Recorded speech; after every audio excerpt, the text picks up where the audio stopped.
আমি ডক্টর সুদীপ্ত খাড়া। আশা করি নতুন বছর সবার আপনাদের ভালোই কাটছে। একটু ঠান্ডা পড়েছে কলকাতায়, সবারই আমাদের ঠান্ডা লাগছে। তো লাস্ট 1 মান্থ থেকে, আর এখন ঠান্ডা তো পড়েছেই, বেশ কিছু জয়েন্ট পেইন রিলেটেড কমপ্লেন নিয়ে পেশেন্টরা আমাদের কাছে আসছে। তো সে কারণেই আজকের ভিডিওটা করা। তো মোস্টলি আমরা দেখতে পাচ্ছি জয়েন্ট পেশের সমস্যাটা এই সময় একটু বেশি কমপ্লেন করছে মানুষজন। তো শীতকালে জয়েন্ট পেনের সমস্যা যাদের অলরেডি আছে বা নতুন করে কারোর হচ্ছে, এটা কেন, রিজনটা কি, সেটা নিয়ে আজকে ডিসকাশন করা এবং তার থেকে প্রিভেনশন কিভাবে করা যায় সেটা নিয়ে আপনাদের সঙ্গে কিছু কথা আমার শেয়ার করা। তো বেসিক্যালি শীতকালে যেটা হয় যে অ্যাটমসফেরিক প্রেশার বা এয়ার প্রেশার এটা কম থাকে। এটা কম থাকার জন্য সোয়েলিং, জয়েন্টসে যাদের পুরনো ব্যথা আছে, এই সোয়েলিংটা বেড়ে যায়। সোয়েলিং মানে বাংলায় বলতে গেলে ফুলে যায়। জয়েন্টে ফোলা ফোলা ভাবটা জয়েন্টের ভেতরে, সেটা বাইরে থেকে বোঝা যায়।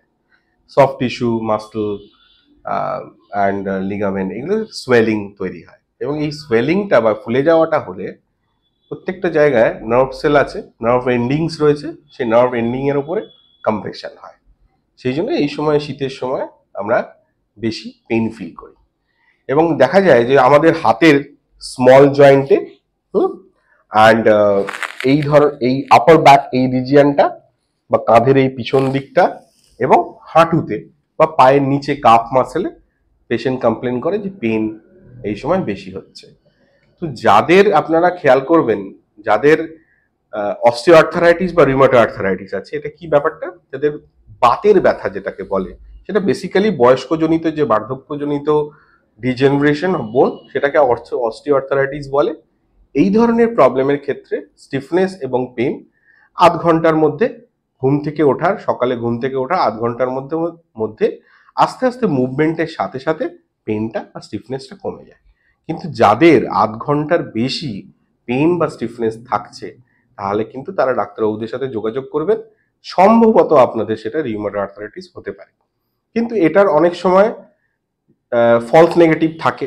হয়তো 0.5 ঘন্টার বেশি থাকছে কিন্তু আপনার রিউমাটয়েড আর্থারাইটিস নেই, হয়তো 0.5 ঘন্টার বেশি থাকছে না কিন্তু টেস্ট করলে দেখা যায় আপনার রিউমাটয়েড আর্থারাইটিস আছে।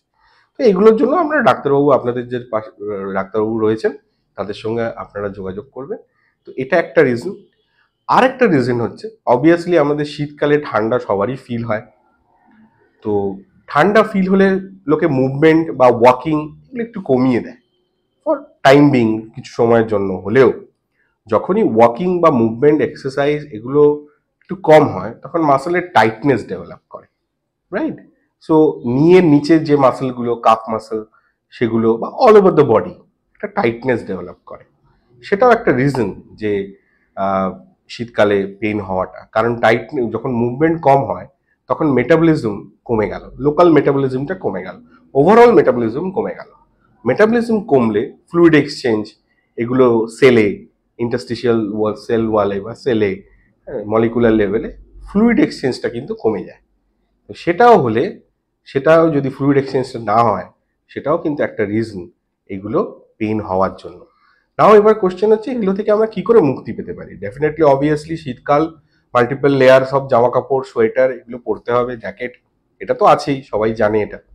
এটার সাথে সাথে শীতকে উপেক্ষা করেও কিছুটা exercise, range of motion exercise, free exercise, different yoga and stretches, free movement exercise এগুলো করা দরকার। এবং মাসেলসের স্ট্রেচিং, লোয়ার লিম্বে, আপার লিম্বে, স্পাইনের, এই ধরনের স্ট্রেচিং করাটা খুব জরুরি। এবং তার সাথে ক্যালসিয়াম রিচ ফুড খান, যেমন ধরুন অরেঞ্জ এই সময় পাওয়া যায়, আমলকি, এগুলো খেতে পারেন। ক্যালসিয়াম রিচ ফুড এগুলো খাওয়াটা খুব জরুরি। ঠিক আছে, সবাই ভালো থাকুন। যদি জয়েন্ট পেন রিলেটেড কোনো সমস্যা থাকে আমাদের সঙ্গে যোগাযোগ করবেন। আমাদের হেল্পলাইন নাম্বার 9883460093। নমস্কার।